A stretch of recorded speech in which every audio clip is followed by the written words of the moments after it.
Welcome. My name is Glenn Drover. I'm the Secretary of the Australian Institute of Energy Victoria Melbourne branch. This short video introduces you to our Postgraduate Energy Student Poster Competition for 2020. It is also an example of the 5-minute videos that we will create with each of the entrants in the competition. The competition is open to Victorian postgraduate students completing an energy-related study project. It will be a virtual competition this year due to the unfortunate cancellation of all energy in Melbourne.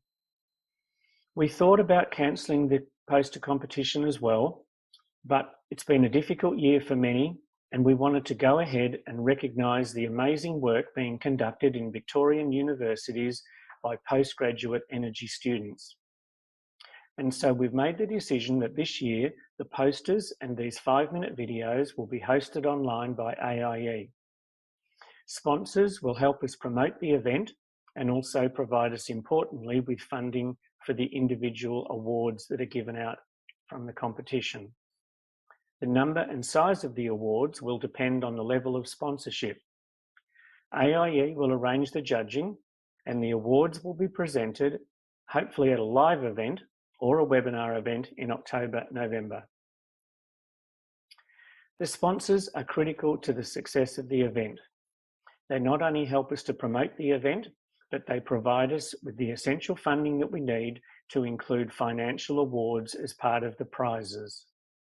These are the sponsors that supported us in 2018 and helped us make that award ceremony the success that it was.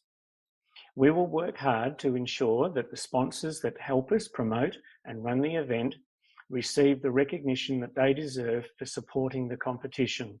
And so these sorts of symbols will appear in the promotional information that we create and in the online locations that we host the event. As I said, this video will be an example of the 5-minute interviews that we will create with each of the entrants in the competition. Chunlong Wang was one of the 7 winners in the 2018 competition, and it's his entry in that competition that is the subject of this video. Here he is being presented with the award that he won in 2018 by the chair of the Victorian branch of the AIE, Kadem Levy.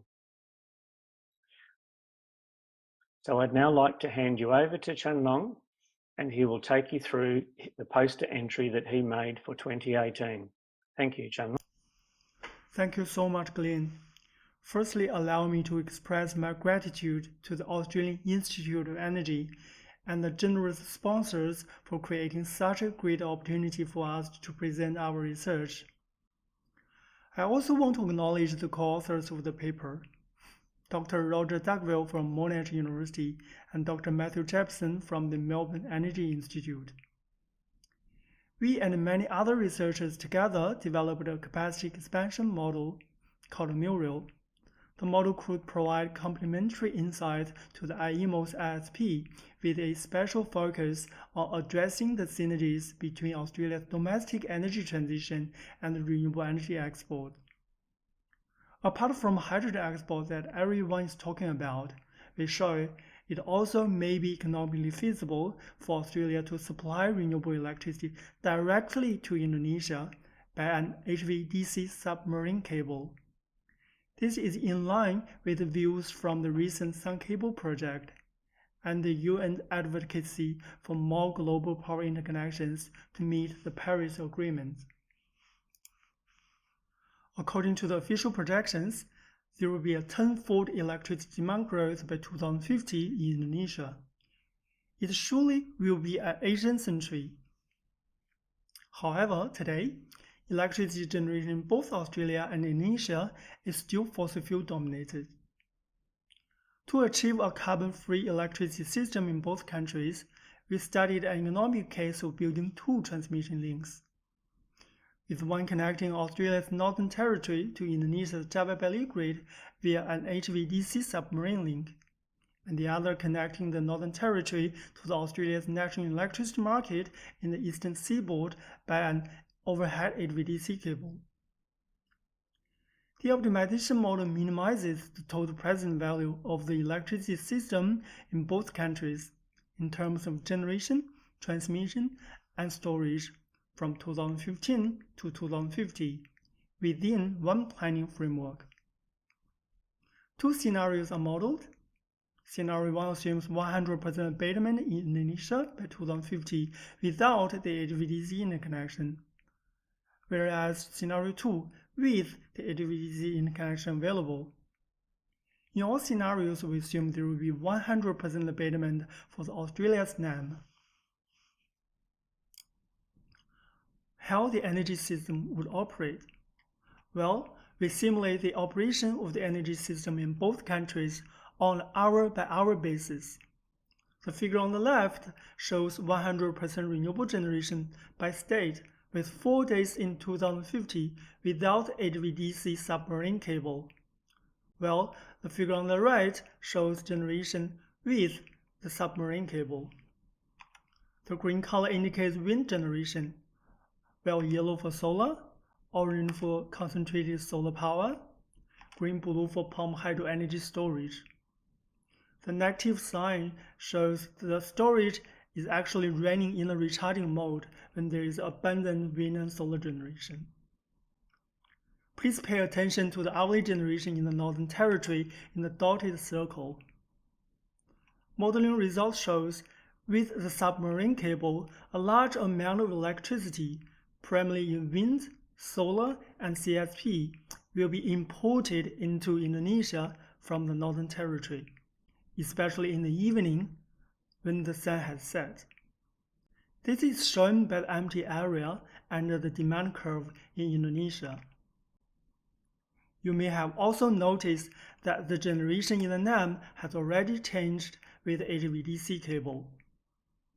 Optimization result shows the NAM could also benefit from the additional renewables if connected to the Northern Territory through an overhead HVDC cable to utilize the power that would be curtailed if not used by Indonesia.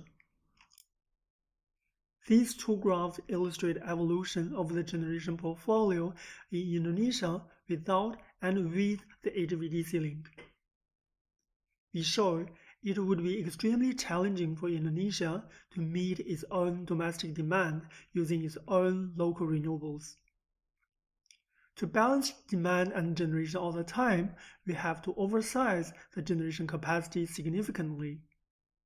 However, as shown by the blue circle, due to oversizing, a large amount of renewable generation would be curtailed during low demand periods. To compare, with the HVDC cable available, the graph on the right-hand side shows from 2035 onwards, energy could be imported from Australia, as indicated by the red circle. As a result, the magnitude of the domestic generation in Indonesia could be greatly reduced, and in this case, renewable curtailment could become negligible as well. In spite of the expensive HVDC cables, the whole system LCOE could be reduced by a massive 16%. The optimized capacity of the submarine cable is around 40 GW in total, while the capacity of the overhead cable in Australia is around 5 GW.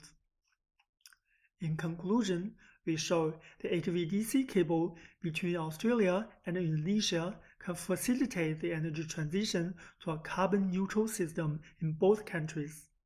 Thank you. Well, thank you, Chanlong. This is a picture of Chanlong receiving his award in 2018. Going from left to right, I've already introduced Kadem Levy, the chair of the Victorian branch. Then is Elizabeth Rosenberg from the Clean Energy Council, Patricia Boyce from Seed Advisory, on the other side of Chanlong, David Shapiro from Baywa Renewable Energy. So these are three of the sponsors that helped us make the event a success in 2018. On the far right, of course, is myself. So we'll finish this video again with a picture of the sponsors that we obtained in 2018.